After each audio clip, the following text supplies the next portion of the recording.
Hi everyone, this is Antonia Villa from USD 218, Elkhart Public Schools, and this is my presentation for Module 4, Finance and Education at the Local Level. We had 4 terms to define. The first one is Assessed District Valuation. This is the taxable value of the property. It is the end result of the total amount that's multiplied by the net value of the property and the assessment factor for homes, which is 11.5%. Now, this 11.5% is set by the state. When you multiply the net value of the property by 11.5%, it gives you a total, and that total is the assessed value. Assessed valuation has 2 classifications. Class 1 is the real property. Class 2 is tangible property. Now there's a difference between both of them, and the real property is defined as land or real estate that cannot be moved or is attached to the property, whereas the tangible property is defined as property that is real or personal and can be touched. For example, cars, furniture, or for a business, it'd be their business equipment. As mentioned in the previous slide, assessed valuation has 2 classifications. Class 1, subclasses of real property, and depending on what the person owns, will determine the percentage that is being taxed. And then you have Class 2, subclasses of tangible personal property.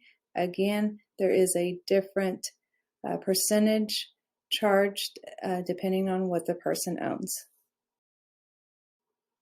The second term we had to define was ad valorem taxes, and this is a tax that's based on the assessed value of an item, such as real estate or personal property.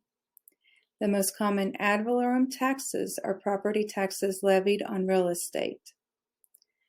And when I looked this up, it had a Latin phrase meaning according to value. So all ad valorem taxes are based on the assessed value of the item being taxed. The third term to define, mineral taxes, and this is a tax that's imposed on production of coal, oil, or gas from our state. And it can be even if you're going to produce it, sell it, transport it, anything that you will get revenue off of, you will be taxed on those minerals. The fourth term to define, political will to pay for schools.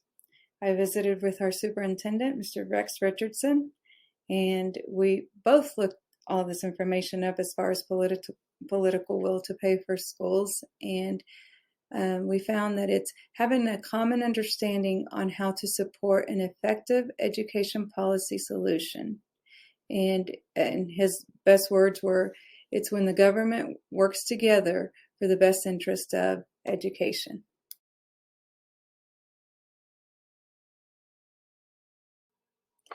Okay, our last part of our assignment was to share the property taxes that generate funds to our general fund using a home that has a market value of $100,000. And since this is being generated to the general fund, $20,000 is automatically exempt, which leaves me $80,000. Then I multiply that by 11.5%, which is the assessment factor of the home, and I get a total of $9,200. And then our Kansas mill rate is 20 mills, so I multiply $9,200 by 20 mills, and I end up with property tax of $184. Now I'll share how funds are generated to all other district funds. We'll start again with the market value of a house, and it's at $100,000. Since we are generating funds for other district funds and not the general fund, the $20,000 exemption does not exist. The net value of the house stays at $100,000. We multiply that by the assessment factor home rate at 11.5%, and I end up with an assessment valuation of $11,500. Our district mill rate is 29.002, which gives me property taxes at $332.52. And I was glad that it was mentioned to be careful with the decimal part. I know I believe it was Lori, you explained that you divided the amount that you received after you multiplied the assessment valuation and the mill rate from your district. You divided it by 1,000. So thank you for sharing that part with us.